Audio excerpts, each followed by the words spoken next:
Сегодня мы побываем с вами в селе Бордон Сунтарского улуса.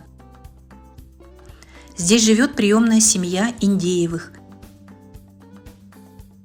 Мы познакомились с нашими героями 3,5 года назад.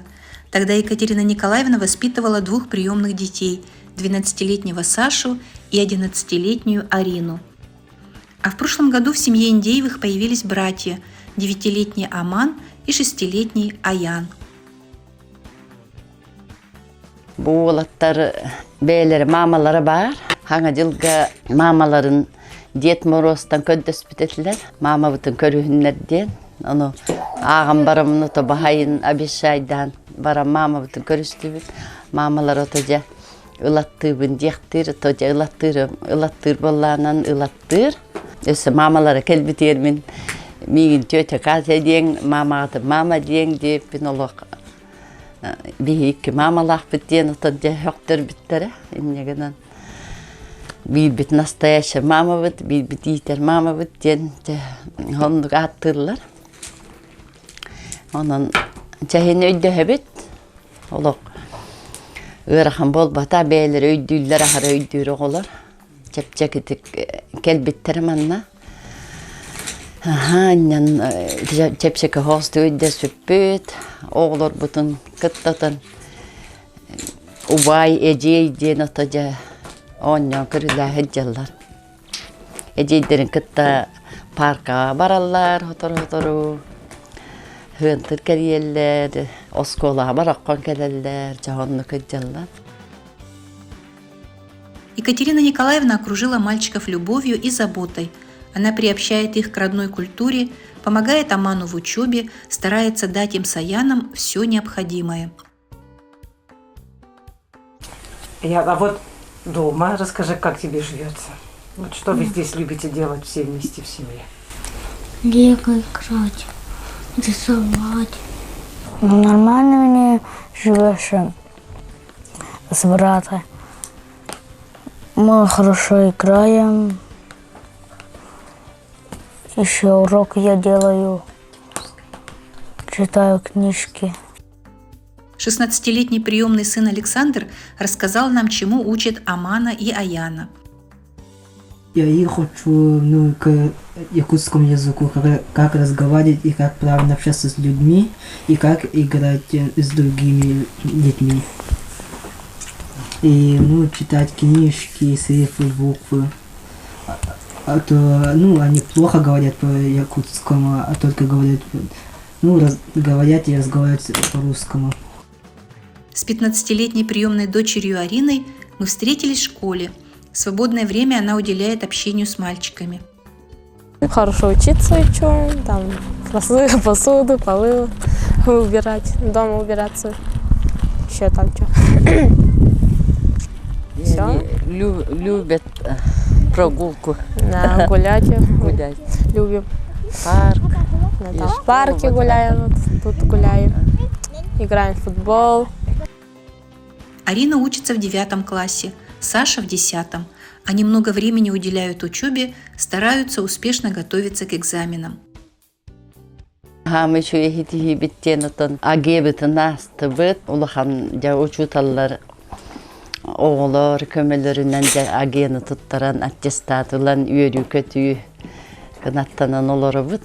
O tabi onu bu mamiyeni tuğak tübehen diye bir kudduk uçutalıgar maqtanık pun bağırabın. Arinam de bu yılı agiyalak o tahin tuttarar indi bit diyen erel bar.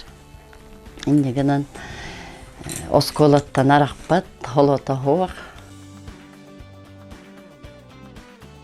Навещает приемную семью Индеевых начальник отдела опеки и попечительства Сунтарского улуса Саргалана Юрьевна Яковлева. Помощь и поддержка приемным семьям очень важны. Екатерина Николаевна занимается воспитанием одна, но она не падает духом, живя интересами и успехами приемных детей. Так 9-летний Аман вместе с одноклассниками помогает пожилым людям. И Екатерина Николаевна поддерживает его в этом. На примере наших героев мы видим, что приемные семьи играют очень большую роль в воспитании детей, оставшихся без попечения родителей.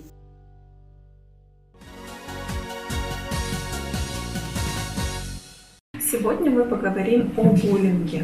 Этот вопрос, наверное, волнует очень многих родителей, замещающих родителей, так и детей. Буллинг может встретиться везде. Это даже бывает у младших детей, у подростков. Также это может даже проявляться и у взрослых в рабочем коллективе.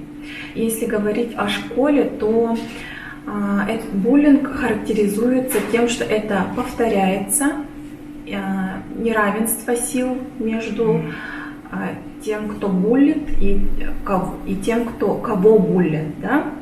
И это еще одна характеристика, то, что для ребенка это очень травматично. То есть ребенок переживает из-за этих слов, действий очень сильную тревогу. Если говорить о буллинге, она может быть и словесной, и даже рисунок, какое-то письмо может быть действиями, даже жестами, это может быть вымогательство, это могут быть и действия, да, физические. Также сейчас очень популярно у нас кибербуллинг, то есть буллинг посредством социальных сетей, каких-то мессенджеров. Это сейчас у нас очень распространено. Буллингу могут подвергнуться любой человек, любой ребенок. Когда буллер выявляет какую-то слабую сторону ребенка, то он это улавливает и начинает на это давить. Если у ребенка в школе одноразово случается конфликт, есть и дети равные по физическому, в принципе, равные равные дети конфликтуют, и этот конфликт разовый, и этот конфликт решается, то это не буллинг. Буллинг – это повторяющиеся действия. А если мы хотим, чтобы наш ребенок не подвергался буллингу, что можно сделать? Самое главное – это следить, наблюдать за своим ребенком. Какие у него изменения. Если раньше он был веселым, то он стал таким скрытным. Если он раньше делился, то сейчас он не делится. Если раньше были друзья, например, с кем-то он общался, сейчас они куда-то исчезли, то получается у него какие-то проблемы. Мы за этим должны наблюдать. И если мы видим это, то нужно с ребенком говорить, спрашивать, что случилось, почему, из-за чего так случилось. Потому что иногда дети не хотят с этим делиться, и для них, как-то я сам решу. Но зачастую решить это бывает ребенку самому очень сложно. И для того, чтобы мой ребенок поделился со мной, нам нужно изначально с ребенком разговаривать, то есть качественное общение, чтобы мы знали, что происходит в жизни моего ребенка. Не оценки, не получил ли он 5, 4, а качественное общение. Что он узнал, что у него произошло, а что он почувствовал, когда вот это или это случилось у него. Это прививается с детства. Если ребенок к нам пришел из детского учреждения или пришел в нашу замещающую семью, то это можно привить. Если мы в семье так разговариваем, общаемся, то через некоторое время мы можем ребенку это стать примером для ребенка, чтобы он тоже на качественном уровне с нами общался.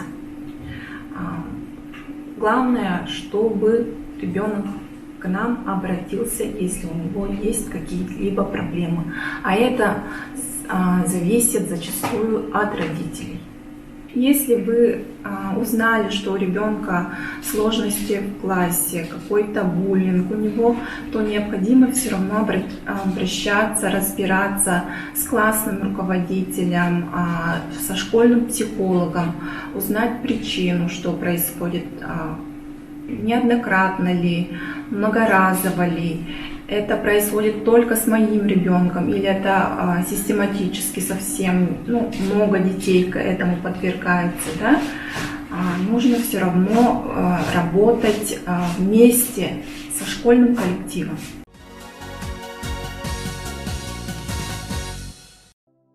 Познакомьтесь, старшая сестра Настя, ей 15 лет, Аял, ему 13 лет, Акия 10 лет и самый младший Айсен Харыстан, ему 6 лет. Ребятишки веселые, общительные, очень музыкальные, очень хорошо разговаривают на якутском языке, поют песни на якутском языке, на русском тоже стараются и петь. И очень любят танцевать, очень активные дети. В общем, любят все, что связано с музыкой. Аял и Акия, у них любимое занятие. Они любят поспорить. И вот единственное занятие, где они могут это хорошо, как говорится, реализовать свой спор, это решение сканвордов детских. Здесь они нравится, им очень нравится. Но это у нас маленький Айсен. Очень любит автомобили. Он, наверное, будет в будущем у нас водителем, потому что, как мы заметили, он занимается только машинками. А еще Айсен Харыстан любит взбираться по шведской стенке, проделывая это очень шустро и легко.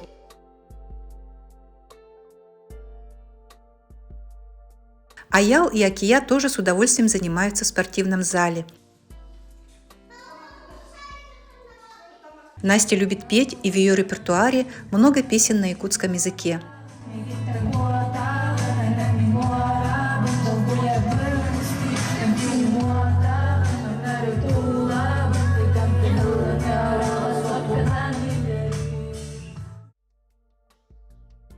Настя, Аял, Акия и Айсен Харыстан – веселые и доброжелательные дети.